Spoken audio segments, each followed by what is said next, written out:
Hoje vamos conversar um pouquinho sobre contação de histórias.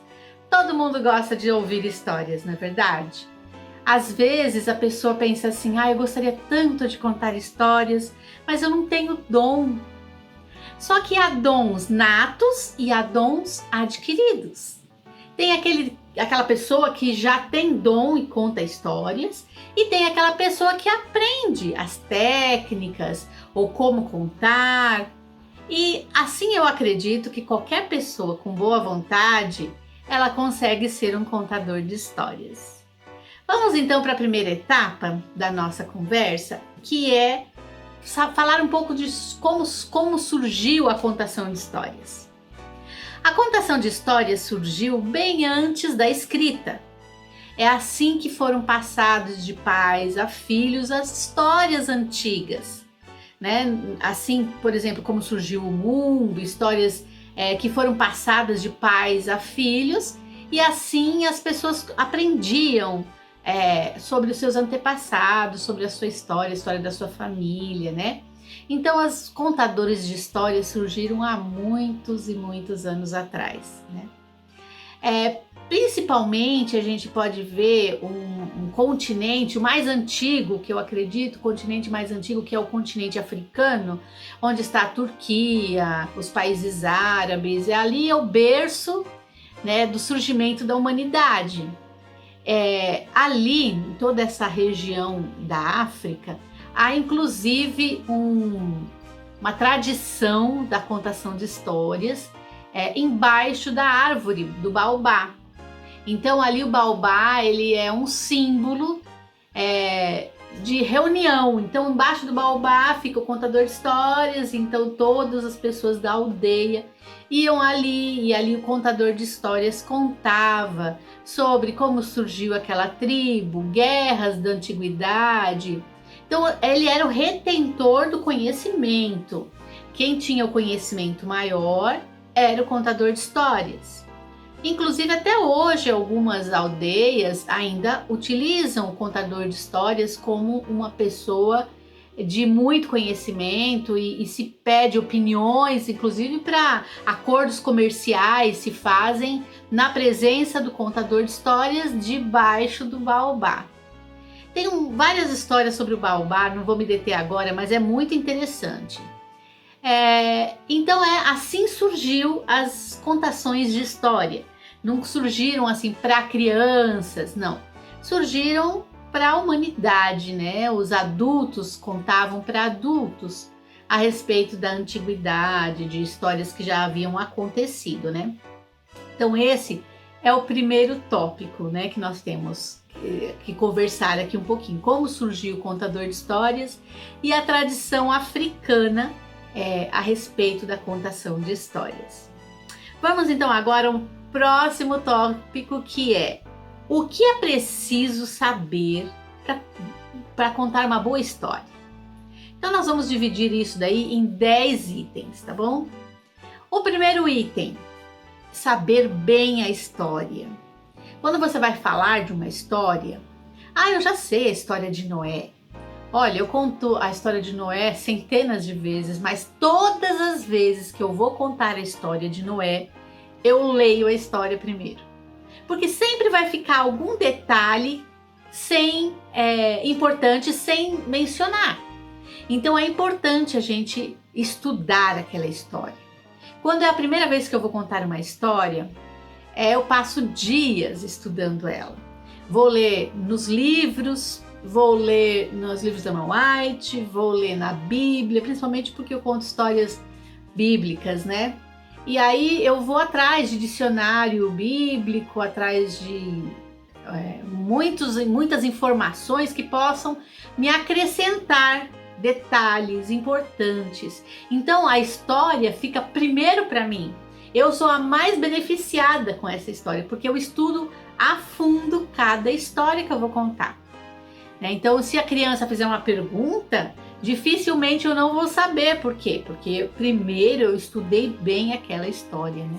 Então, o primeiro item que você deve lembrar de um bom contador de histórias é que primeiro é preciso saber bem a história que você vai contar. Segundo item que a gente precisa estudar a história e treinar como contar a história. Então, parece brincadeira, né? Eu conto história desde os meus 16, 15, até antes, né? Mas assim que eu me lembro para grandes multidões de crianças, por exemplo, foi a partir de 16 anos. E eu tô com 55 e até hoje eu treino a história na frente do espelho. Parece bobeira, mas não é não. Você consegue se enxergar, ver onde estão os seus cacuetes, as suas repetições, a sua forma de se expressar, o seu corpo, como que você está agindo. Então, a segunda coisa que você deve fazer é treinar essa história. Então, você leu, sabe bem, mas agora você precisa falar. Você precisa treinar essa história, estudar como você vai contar essa história. Então é importante estudar e treinar. Esse é o segundo ponto a gente pensar a respeito da contação de história, né?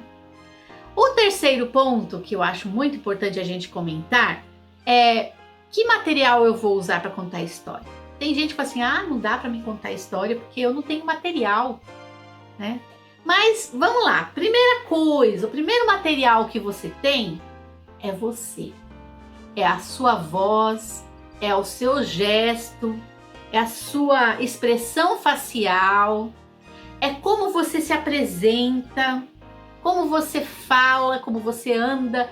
Tudo isso é a parte principal dos materiais que você vai usar.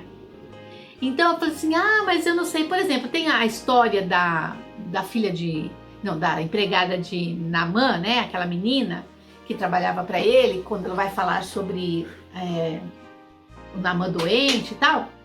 Eu conto sem material, eu tenho materiais, mas eu conto sem porque eu já aprendi um jeito de contar que as crianças se empolgam e nunca mais esquecem. Então eu uso meu corpo, para contar a história. Então no começo eu tinha vergonha porque tinha adultos olhando, hoje já não tenho tanta, né? Já consigo contar mesmo na presença de adultos. Faço de conta que todo mundo é criança e vai tudo certo. Mas então a primeira coisa que você tem que fazer é usar o seu corpo como material para você contar a história. Se eu contar a história assim num nível de voz sempre igual, sem subir e descer, sem falar baixinho, falar alto, enjoa, cansa. Você já deve ter assistido alguma pregação onde o pastor fala, dá sono, dá vontade de dormir, custa você prestar atenção, não é? Mas aquele outro que já mostra material, ou fala com você, ou pede participação, rapidinho você fica ligado na história. Então é assim, primeiro o seu corpo, né? Use a sua voz para você falar no tempo que você precisa falar, imite a voz da pessoa quando está falando alguma coisa. Então Moisés disse, por que vocês não querem atravessar o Jordão? Sei lá, qualquer coisa. Mas assim, você tem que imitar, as crianças gostam, elas viajam, a mente delas, quando você está contando, elas estão lá dentro do que você está falando. E elas vão viajando, né? Através da sua voz, do seu olhar, como você olha uma por uma, né? Como você usa as suas mãos. Você não pensou você contar uma história com a mão no bolso o tempo todo? Né? Você precisa participar da história com o seu corpo também. Então, primeiro material importante é você mesmo. Segundo material que você pode escolher é um material que você possa utilizar de acordo com o público. Por exemplo, eu tenho 4, 5 crianças, eu preciso levar uns materiais grandes, espalhafatosos, de encher todo o ambiente? Não, porque são 4, 5 crianças, eu posso usar pequenas coisas. Agora, se eu tenho 100 crianças, 200 crianças, 300 crianças, quanto mais crianças eu tenha, mais o ambiente deve ter coisas que ajudem a você a contar a história, não é? Então, você tem que usar materiais que colaborem. Por exemplo, eu tenho aqui um conjunto, né, de giz de cera. Aí eu vou falar sobre o livro Sem Palavras, né? Vou contar a história do livro Sem Palavras. Eu tenho aquele livro que pendura, eu tenho o livro grandão de abrir, eu tenho corações grandes, onde eu conto cada parte da história. Eu tenho aqueles coração pequeno, né, que eu posso usar para contar a história. Mas eu posso contar a história com materiais. Eu posso contar a história, por exemplo, com novelo de lã, né? Com novelos de lã coloridos. Então, um amarelo para falar sobre o ouro, o céu, o outro preto, o outro vermelho, o outro branco. Eu posso usar novelos de lã e vou pondo em cima da mesa e vou contando. Então, eu posso usar também, como eu estava falando, canetas, ó, uma amarela, uma preta ou cinza, vamos pegar um cinza para dizer sujeira, né? Um vermelho, um branco e um verde. Pronto. Então, quando eu vou contar, eu vou falar assim, olha essa cor. Que cor é esta? Ah, amarelo. Ah, é amarelo, mas é meio dourado, não é? Ah, e quando a gente fala em dourado, em amarelo, o que você lembra? Ah, ouro, muito bem. Aí você começa a falar do céu e tal, ó, só com uma caneta. Mas quem quer ir para o céu? Ah, eu quero. Mas Deus diz assim que só tem uma coisa que impede a gente de ir para o céu. Sabe o que é? Vou mostrar para vocês. Ah, é o coração sujo. Essa cor aqui é uma cor suja, não é? Então, o coração sujo de pecado, porque quando a gente está com o coração sujo de pecado, não pode ir para o céu. Mas o que é pecado? Você sabe o que é pecado? E começa a falar do pecado. Ah, mas Deus ama tanto a gente, ele pensou, eu tenho uma solução. E a solução é a nossa próxima cor. Que cor é essa? Vermelho, olha só. E vermelho é cor de quê? De sangue, não é? O sangue de Jesus que Jesus derramou na cruz, ele limpa o nosso coração sujo. E aí, com o nosso coração limpo, a gente vai poder ir para onde? Para o céu. E como é que ele limpa? Disse que o sangue de Jesus nos purifica de todo pecado. E aí aquele coração que era todo sujinho, como é que ele fica? Alvo, branco como a neve, branco como a lã, né? Fica limpinho, não é branco, limpo, fica bem limpinho. Então, nós com o nosso coração assim limpinho, aí sim nós conseguimos ir para o céu. Porque aí lá no céu, ninguém vai entrar lá com pecado, coração sujo, não é verdade? E como que agora que você já sabe disso, nós temos a nossa última cor. Sabe que cor que é? É a cor verde. Quando a gente fala em verde, o que a gente lembra? De mato, de árvore, não é? Então, a árvore, por exemplo, é uma sementinha, a gente planta e ela nasce bem pequenininha, depois ela vai crescendo, fica um arbusto, depois vira uma árvore grandona. E quando ela já está bem grande, ela começa a dar o quê? Frutos, muito bem. Então assim somos nós. Quando a gente conhece e aceita Jesus, é como se fosse uma sementinha. Ela fica dentro do nosso coração. E agora ela precisa crescer. Uma árvore precisa de quê para crescer? Água, luz, não é? Nós também tem algumas coisas que a gente precisa para poder crescer. É ler a Bíblia e fazer oração. Lembra aquela musiquinha? Leia a Bíblia, aí você pode até cantar. Então, assim com o nosso coração, quando a gente deixa a nossa vida crescer junto com Jesus, nós passamos a dar frutos, como uma árvore. Será que a gente dá maçã?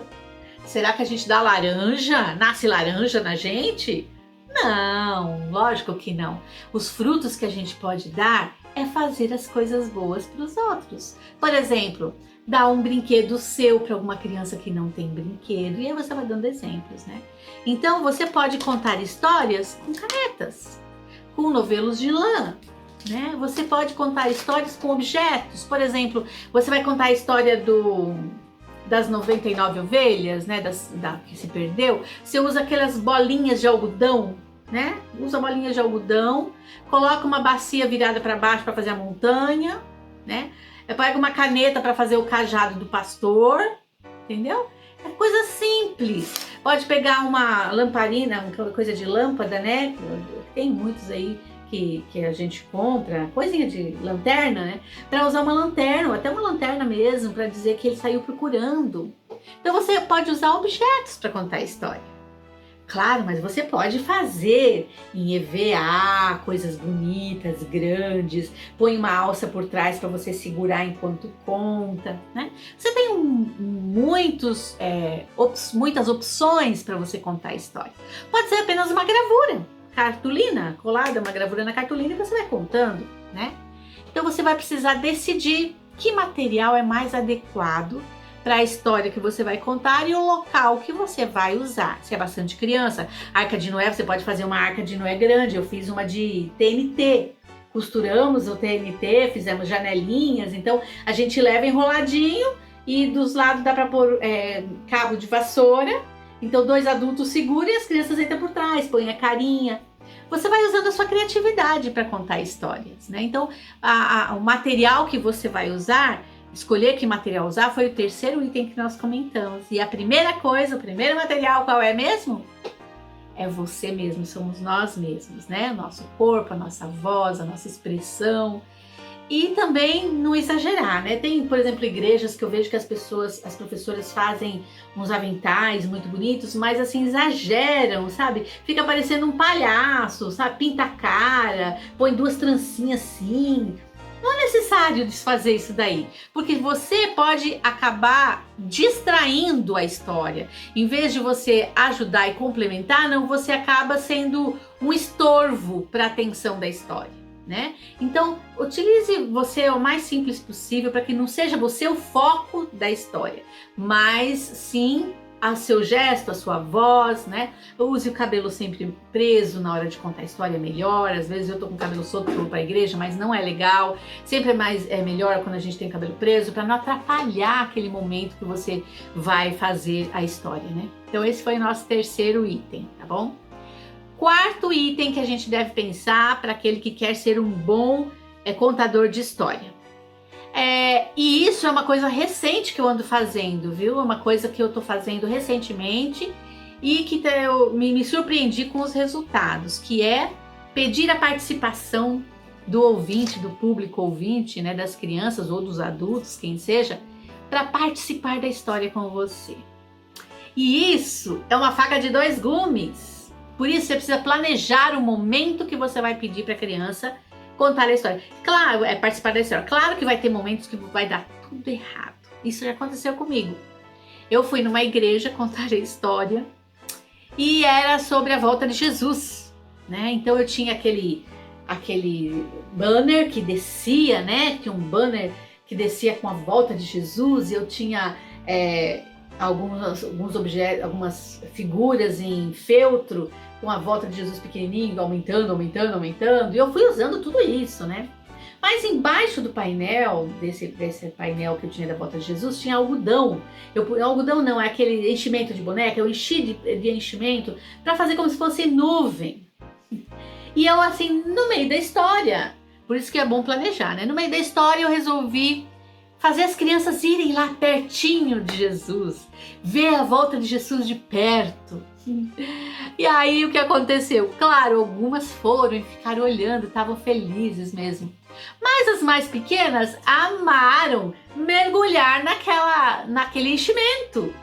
Deitaram, começaram a rolar naquele negócio e misericórdia, era a segunda hora.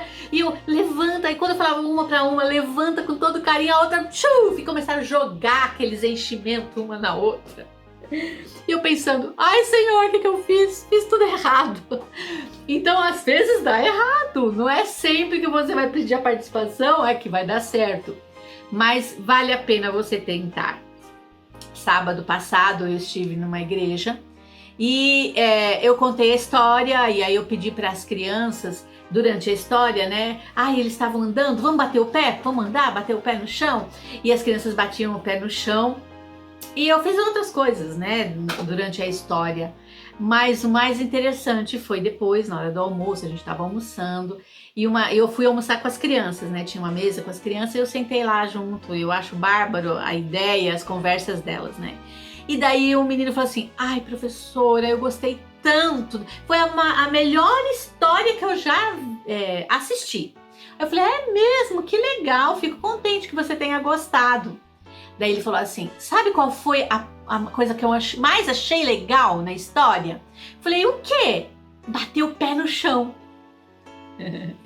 Então eu fiquei pensando, olha só, para ele, o momento mais legal da história foi a participação dele, foi bater o pé no chão, né? Então, assim, fazer as crianças participarem é muito legal. Às vezes eu falo, por exemplo, no barco, né? Estão no barco, aí o barco começa, as ondas começam, vem todo, ó, não, vamos fazer 1, 2, 3, vai todo mundo fazer igual eu, tá bom? Vamos lá, 1, 2, 3, aí começa a virar, aí todas as crianças vão para um lado, opa, vai virar pro outro, vai virar pro outro, e todas as crianças viram pro outro. Elas amam. Então eu comecei a introduzir essa participação das crianças. Mas quando eu estudo a história, quando eu faço o meu rascunho, eu coloco em que momentos e o que eu vou pedir para as crianças participarem. Isso faz a diferença, isso ajuda bastante a participação delas. Elas não ficam só ouvindo, elas vão participar, ou com barulho, ou com algum gesto. Elas gostam muito de participar. Então, introduza aí um pouquinho de participação do ouvinte da história na hora que você vai contar a história. Vai fazer a diferença. Vamos lá para o quinto tópico, ter jogo de cintura. Porque às vezes tem aquelas crianças que falam, você tá falando, ela não deixa você nem falar. Eu gosto de ouvir, quando eu tô contando uma história, a criança começa a falar, eu paro e falo, pode falar. E a criança fala, e aí você então responde ou pergunta. Às vezes é tão surpreendente que você fica sem saber. Eu, por exemplo, no dia 28 de janeiro, que a gente fez aquele evento, né, lá em Itu, aconteceu algo que me pegou tão de surpresa que eu fiquei sem ação e me arrependo demais de ter ficado sem ação. Me arrependo assim profundamente. Eu estava lá muito envolvida, né, com o assunto, muita criança, muita gente e tal. E aí chegou o momento da oração. E tinha uma criança, porque eu deixei elas participarem, andarem no meio dos animais, né? Uma criança que estava tentando pegar a ovelha. E era de madeira pesada, né? Então ela tentava pegar a ovelha e não conseguia, e estava lá tentando. E eu fui lá e falei, querida, deixa a ovelhinha aí que nós vamos fazer oração agora. Depois você pode brincar com a ovelha. E ela disse, não, professora, sabe o que é? É que eu tô querendo pegar a ovelhinha para oferecer em sacrifício ao Senhor. Eu fiquei tão surpresa, foi uma coisa que me pegou tão assim de repente, que eu olhei para ela e não sabia nem o que pensar, sabe? Foi uma coisa muito assim, ela tinha uns 4, 5 anos, e eu não lembro quem é essa menina. Eu não falei, eu devia ter falado para ela que Jesus não precisa mais de sacrifício de ovelhinha, porque Jesus morreu por nós. Eu tinha que ter falado, mas ela me pegou tão de surpresa que eu fiquei assim, embasbacada, com 2 sentimentos. Um é, nossa, que absurdo! Segundo é, nossa, que lindo! Ela tá sentindo uma gratidão a Deus, ela tá querendo oferecer para Deus o sacrifício, né? Então, vocês veem que às vezes as crianças têm umas atitudes que você precisa ter um jogo de cintura. Nesse momento eu não tive esse jogo de cintura. Tem criança que fala muito, tem criança que você percebe que não está tendo interesse, que começa a cutucar um, cutucar outro. Então você vai ter que ter jogo de cintura, mudar ali o seu jeito de falar, chamar aquela criança para participar ali com você, ou fazer perguntas para ela, colocar ela em evidência. Não sei, você vai sentir ali naquele momento o que você deve fazer, dependendo da situação e da criança, né? Então esse é o quinto ponto. O sexto ponto tem a ver com esse quinto que eu falei.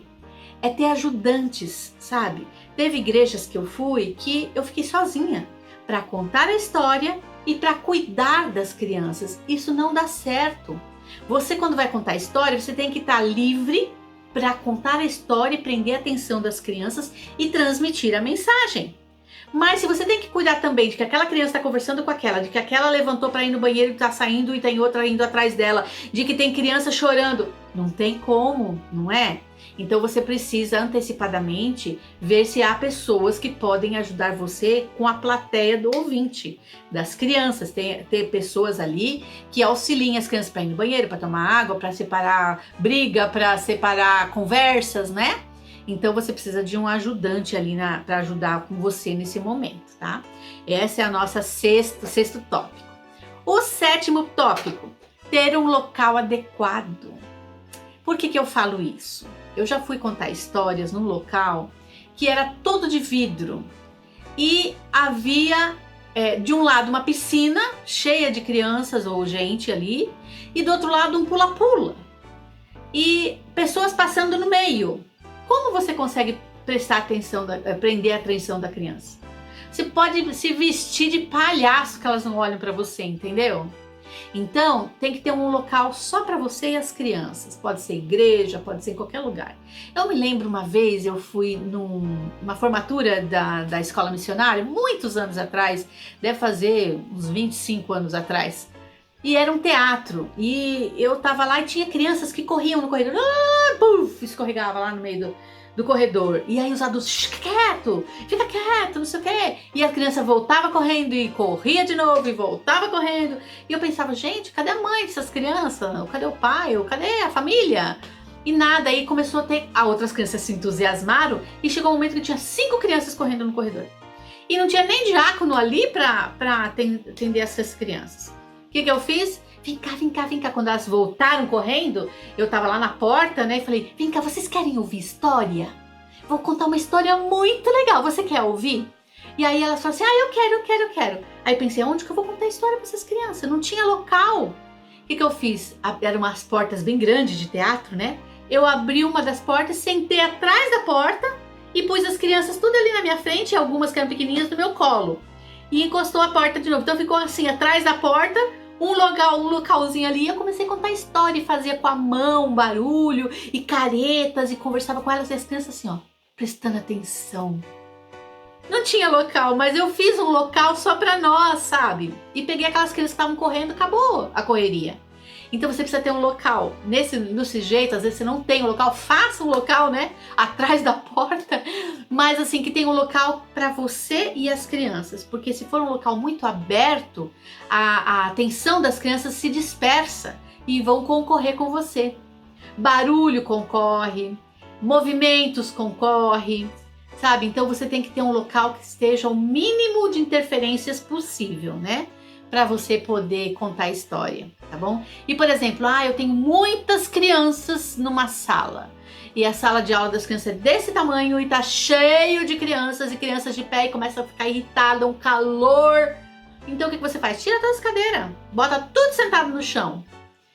Você tem que ter essa visão de diminuir os problemas para que a sua história possa ter sucesso, né? E qual é o sucesso da história? Que a criança goste, aprenda e não esqueça, né? Esse é o sucesso da história. 8ª coisa, você pode ter uma coisa que ajude, é a decoração do ambiente, né? Então, às vezes, você vai contar uma história e faz uma decoração simples. Lá na igreja da minha mãe tá tendo um projeto de histórias todos os domingos para as crianças da redondeza da igreja, né? E elas vão lá, então cada domingo é uma história bíblica. E aí, para aquela história, a gente faz impresso mesmo, mais grande, sabe? Com 6, 9 páginas de sulfite juntas para fazer painéis grandes. A gente faz um painel sobre a história e coloca lá. Põe uma árvore do lado, uns matinhos na frente. Pronto, já leva a criança a pensar, olha, essa é sobre isso que vai ser a história. O que será isso, né? Olha só, e já vai enquanto a gente está esperando para começar ou cantando, a criança já vai preparando o espírito dela para aquela história. Então, muitas vezes, a maior parte das vezes, ter uma decoração que seja simples, mas que tenha a ver com a história, também ajuda no seu momento da história, né? Vamos agora para a 9ª coisa, já está acabando, são 10, né? A 9ª coisa que a gente deve pensar é que a gente pode intercalar a história com música. As crianças amam e você corta um pouco aquela coisa de você falar e coloca uma música no meio. Então, por exemplo, a Arca de Noé, eu sempre canto sobre a Arca de Noé, paro para falar chuva, cai, ping, ping, ping, ping, tal. Então, sempre você vai levar, por exemplo, a história que eu contei aqui, a história do livro Sem Palavras, né? Então contar, leia a Bíblia e faça a oração, o meu coração era sujo. Então você vai contando, tem vezes que eu uso essa história e em cada cor eu canto um corinho com eles, Isso faz decorar o que você está falando, né? Entra dentro deles mais a história que você está falando. Então é importante, é interessante você intercalar a sua história também com corinhos, com hinos, músicas que elas conheçam, tá? E a última coisa, qual será a última coisa? A última coisa é ter presente na sua história a pessoa principal, que é Jesus, né? Que ele possa estar no seu planejamento da história, que ele possa estar na escolha dos seus objetos, dos seus materiais, e que ele possa estar com você naquele momento que você está contando a história. Entregue-se a Jesus para contar cada história que você faz. Eu faço isso cada vez que eu vou contar uma história, cada vez na oração, quando é silenciosa no começo da oração, eu peço para Deus que Ele me esvazie de mim mesma e que Ele possa entrar em mim, que eu quero ser um vaso que possa transmitir para os outros aquilo que Ele quiser falar. E isso tem acontecido. Tem coisas que às vezes termina a história, eu não sei nem o que eu falei. E tem pessoas que choram, vêm falar comigo, nossa, foi para mim. E eu não lembro o que foi que eu disse, sabe? Então, são coisas que a gente percebe que Deus pode nos usar se a gente se dispor a isso, né? Então, a última coisa que eu queria falar é isso. Deixe Jesus ser o primeiro nesse momento da história. Pense bem a respeito disso. Não adianta você ser uma boa contadora de histórias que você não vai levar ao coração, né? Contação de história tem que levar ao coração. E fazer com que isso possa ser uma coisa que lembre para o resto da vida aquilo que você falou. Até hoje eu tenho pessoas que me encontram, você foi minha professora de escolinha, ou então, você contou uma história numa conferência, eu me lembro do seu jeitinho de contar, eu lembro, se eu fechar os olhos eu lembro de você contando, eu lembro como você falou e tal. Por quê? Porque você usa do seu corpo, da sua voz, de objetos, de forma que marque a criança, que ela possa lembrar daquilo para sempre. E isso que é importante. Em momentos difíceis da vida, uma boa história que aquela pessoa lembra pode ajudar muito a resolver situações, a entregar o coração a Jesus, a deixar de ser triste, né? A lutar contra o pecado. Então tudo isso você pode auxiliar as crianças e os adultos, porque eles participam da história também, lá no fundo. Eles estão prestando atenção, né? E eles gostam. E quando termina isso, falam, nossa, amei, nossa, aprendi tanto com isso, né? Então que você possa rever esses passos, volta o vídeo aí, reveja os passos e tente. Se você nunca tentou, tente. Faça esse momento um momento diferente. Não deu certo? Tem problema, faz de novo, muda. Que nem aquela vez que as crianças se enfiaram dentro lá do enchimento da nuvem e virou uma guerra de nuvenzinhas para tudo quanto é lado. Nossa, foi uma situação bem complicada, mas eu não fiz mais isso, né? Então assim, tudo bem, errou uma vez, tá tudo certo, que isso sirva para a próxima vez você não fazer igual, né? E a vida é de tentativas, acertos, erros, né? E a gente vai para frente, né?